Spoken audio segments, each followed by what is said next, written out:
Um, it was Marcus Garvey. He lived maybe 100 years before I was born. He was a great man.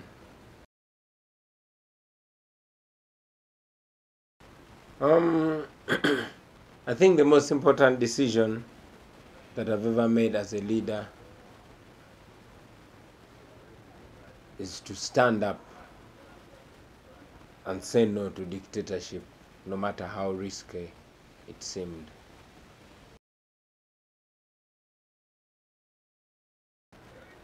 I think every leader should possess a characteristic of honesty. A leader has got to be honest. Well, the biggest challenge is that the people we are dealing with, especially the powers that be, are not willing to reason logically. If it means doing the worst, they seem prepared to do the worst to maintain power.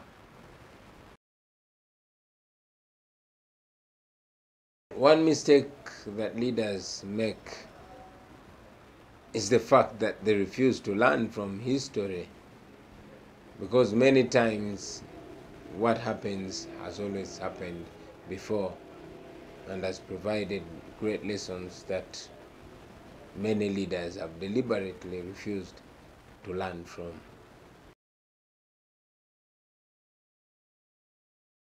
The greed for power, which in my opinion can actually be overcome, but the greed for power and more power has always caused leaders to veer from their original objectives. Like they say, power corrupts and absolute power corrupts absolutely. So many leaders have been corrupted with power.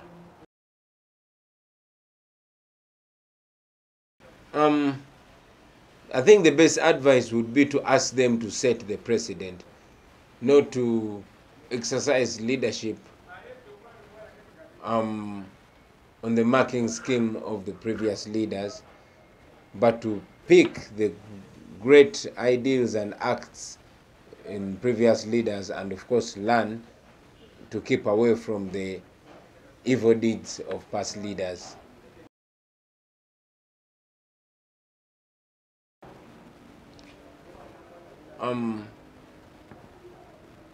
I would tell them to always look at the reasons that drove them into leadership, and always remember that there are very many people that still think like that.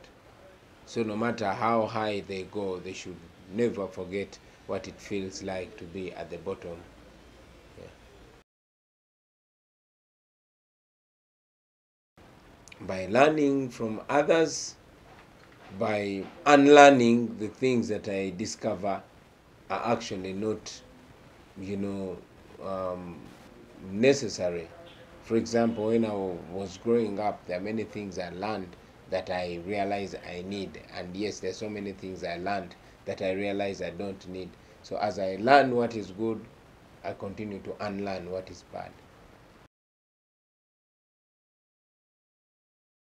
If I had 30 minutes with the president, first of all, I would bring to his knowledge what is really out there in the world, in the country, because it seems like his people misinform him.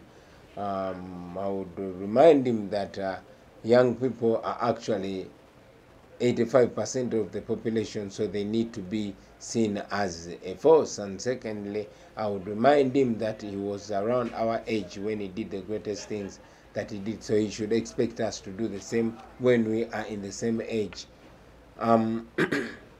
But ultimately, our conversation, in my opinion, should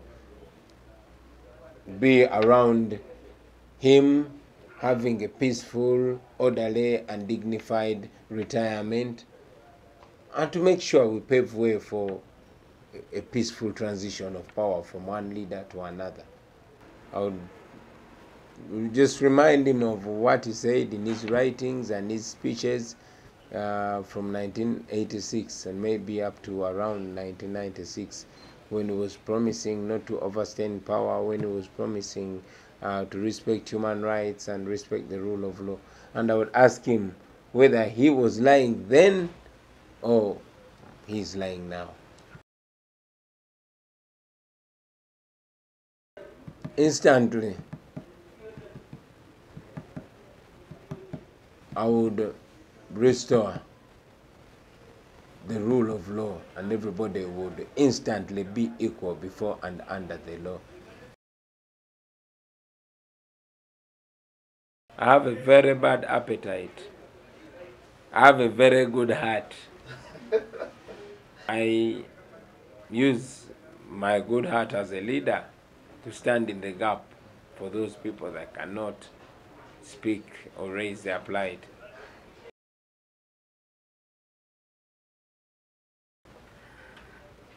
Of late, this is made by wooden, and I buy anything anywhere to dress up.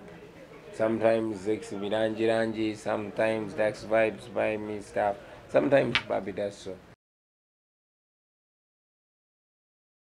This weekend, Saturday at One Love Beach, Busabara. Catch you there.